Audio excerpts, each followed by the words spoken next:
Assalamualaikum warahmatullahi wabarakatuh. Pemirsa Satel TV dimanapun Anda berada, berjumpa dengan saya Tanti dalam program Dialog Interaktif Satelit TV. Pada kesempatan malam hari ini, dialog interaktif kita bersama Rumah Sakit Ibu dan Anak Ummu Hani Purbalingga. Telah hadir bersama kita ada dua dokter dari Rumah Sakit Ibu dan Anak Ummu Hani Purbalingga, dua dokter yang sangat luar biasa dan tentunya sudah dikenal oleh masyarakat Purbalingga. Yang pertama ada Dr. Agus Puji Mei Arso, SPGOG. Ya. Selamat malam, Dok. Selamat malam, Mbak Lali. Apa kabar? Alhamdulillah baik. Alhamdulillah. Kemudian yang kedua ada Dr. Ardian Rahmansyah, SPOG. Selamat malam, Dok. Malam, Mbak. Apa kabar? Baik, alhamdulillah. Pemirsa Satel TV, pada malam hari ini kita akan membahas tentang infertilitas. Nah, kita mulai saja, Dok, dialog kita pada malam hari ini. Pertanyaan pertama ini, apa itu infertilitas? Silakan Dokter Ardian. Ya, kadang-kala ada pertanyaan di masyarakat, Dok, saya itu mandul atau tidak? Entah itu ditanyakan oleh wanita atau pria. Dan itu stigma yang membunuh, jadi kesannya menyudutkan sekali, sudah final. Di dalam dunia medis tidak dikenal istilah mandul, karena berapapun tidak ada kata pasti, semua pakai persentase. Kita bilang, sekian persen kesempatan hamil atau sekian persen kesempatan tidak hamil. Nah, infertilitas, fertil itu artinya kesuburan. Subur. In itu tidak, artinya tidak subur, Tidak gitu subur. ya, tidak subur. Nah, tidak subur ini kapan kita, saya bisa dibilang tidak subur? Satu, dipengaruhi oleh waktu, dua, dipengaruhi oleh usia si pasiennya. Pada wanita, kalau dia sudah menikah, melakukan hubungan seksual aktif rutin, artinya mereka satu rumah dong, nggak bisa satu di Purbalingga, satu di Jakarta gitu ya. Virtual gitu ya, Dok? Hubungan seks LDR ya, pakai GoSend atau nggak bisa gitu ya. pakai Tokopedia. Nah, enggak. Semua itu kalau mereka hubungan seksual rutin selama 12 siklus atau 1 tahun, 12 siklus menstruasi atau 1 tahun dan tidak terjadi kehamilan, itu udah masuk infertilitas. Artinya, kemungkinan dia perlu seek for help, mencari pertolongan. Itu pada pertimbangan lama hubungan seksual selama 1 tahun. Cerita akan berbeda kalau Anda seorang wanita di atas 35 tahun. Kalau Anda di atas 35 tahun, itu 6 bulan dari Anda hubungan seksual aktif, 6 siklus menstruasi Anda belum hamil, Anda sudah masuk infertilitas. Anda harus seek for help. Kira-kira seperti itu. Dan kita tidak menyamakan infertilitas dengan mandul ya, jadi berbeda. Berbeda jadi ya, infertilitas adalah ketidakmampuan mengalami kehamilan, mencapai kehamilan pada hubungan seksual selama 1 tahun rutin, atau pada wanita 35 tahun itu selama 6 bulan. Kira-kira begitu. Iya, terima kasih. Berarti tidak ada istilah mandul ya, Dok ya? Betul sekali. Kemudian pertanyaan yang selanjutnya untuk Dokter Agus, bagaimana proses terjadinya kehamilan itu, Dok? Ya, kehamilan itu kan tentu harus melibatkan pasangan ya. Jadi bagaimana kondisi istrinya, si wanita, maupun kondisi pasangannya, laki-lakinya. Seringkali manakala sebuah pasangan telah mengarungi kehidupan rumah tangga seperti tadi dijelaskan Dr. Ardian, lebih dari setahun, dia belum berhasil hamil, seringkali yang sering dipojokkan kan wanitanya. Betul. Padahal sebenarnya ya harus ada kerjasama antara laki-laki maupun Perempuan. wanitanya. Dan tentu dua-duanya harus dilakukan pemeriksaan. Untuk bisa terjadi kehamilan, maka seorang laki-laki harus mampu menghasilkan sperma dengan jumlah tertentu yang memang memenuhi syarat dengan bentuk yang normal juga.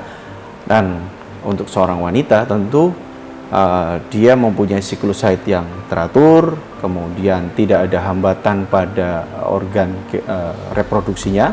Ya, dalam arti dari luar sampai ke dalam, ya dari luarnya, dari rahimnya, kemudian juga dari saluran telurnya, sampai kemampuan indung telur untuk menghasilkan sel telur yang siap dibuahi oleh sel sperma dari suaminya. Ya, manakala itu terjadi dengan timing waktu yang tepat, maka bisa terjadi kehamilan dengan catatan juga bahwa rahim juga mampu menerima produk konsepsi itu dengan baik dan bisa berkembang di dalamnya. Manakala itu semua terjadi, maka bisa terjadi kehamilan. Oke, ada istilah juga seperti ini, Dok. Ketika wanita itu disamakan dengan sawah dan laki-laki itu disamakan dengan benih. Ketika benihnya bagus dan sawahnya subur, pasti akan membuahkan hasil panen yang luar biasa. Nah, Yes. kaitannya dengan subur ini, Dok. Ya. Kapan sih masa subur itu? Ya, jadi dalam 1 bulan seorang wanita itu akan mengalami satu siklus hormonal, di mana dia akan menghasilkan satu sel telur yang siap dibuahi, dengan juga diikuti atau diiringi dengan kemampuan dinding rahim untuk menebal dan siap untuk menerima produk kehamilan. Dalam satu siklus seorang wanita ada yang macam-macam ya, ada yang 14 hari, ada yang 30 hari, normalnya ya antara 20 sampai 35 hari siklusnya untuk masa subur ya. Kemudian secara rata-rata maka seorang wanita dikatakan mengalami ovulasi, mengalami kemampuan untuk menghasilkan sel telur itu biasanya adalah 14 hari dihitung dari haid yang akan datang. Nah, itu seringkali jadi salah persepsi ya, seolah-olah semua hari ke-14 tidak, tergantung masa suburnya. Seorang wanita yang siklus menstruasinya, seorang wanita yang siklus menstruasinya 14 hari, 28 hari, maka pasti akan ketemu hari ke-14 masa suburnya. Tetapi seorang wanita yang siklusnya mungkin 30 atau 35, maka akan berbeda. Nah, dihitung dari prediksi haid yang akan datang, dihitung mundur 14 hari, maka akan ketemu waktu ovulasi dari si wanita itu. Nah, setelah itu, maka ditentukanlah minggu-minggu dia suburnya. Biasanya selang 1-2 hari, dan minggu-minggu itulah dikatakan bahwa minggu subur dari seorang wanita untuk bisa siap dibuahi. Nah, itu juga berkaitan dengan kemampuan sel telur untuk bertahan hidup dalam seorang wanita. Jadi sel telur itu begitu ovulasi, dia pecah, maka dia akan mampu bertahan 1 kali 24 jam. Ya kan? Sementara kalau sperma dia bisa bertahan antara 1 sampai 2 hari, ya.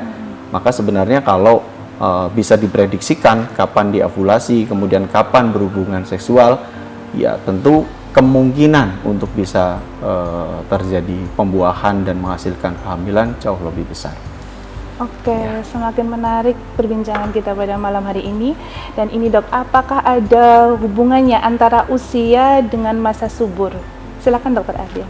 Pada wanita itu masa suburnya dari 18 tahun. 18 tahun. 18 Makanya tahun, secara fikih kan wanita itu baru boleh hubungan seksual setelah 18 tahun. Serviknya juga baru siap setelah 18 tahun. Kemudian puncaknya dia tuh sebenarnya 24 tahun. Jadi kalau wanita itu 24 tahun tuh merekahnya bunga. Gitu. Nah, kemudian di usia 29-30 dia anjlok. Anjlok. Nah, di usia 35 makin anjlok. Di usia 40 di bawah tuh ini nih. Di atas menopause lebih sulit lagi. Nah, jadi ada timing waktu. Ada timingnya ya. Satu-satunya, Dok, saya punya sakit tumor nih, Dok. Saya punya sakit tumor. Oh ini Anda mau operasi sekarang, operasi tahun depan, oke deh, selesai. Masalah infertilitas itu masalah umur. Umur adalah satu-satunya yang kita nggak bisa beli, kita nggak bisa perbaiki, nggak ada umur bisa dimundurkan. Artinya infertilitas itu butuh timing yang secepatnya ditangani.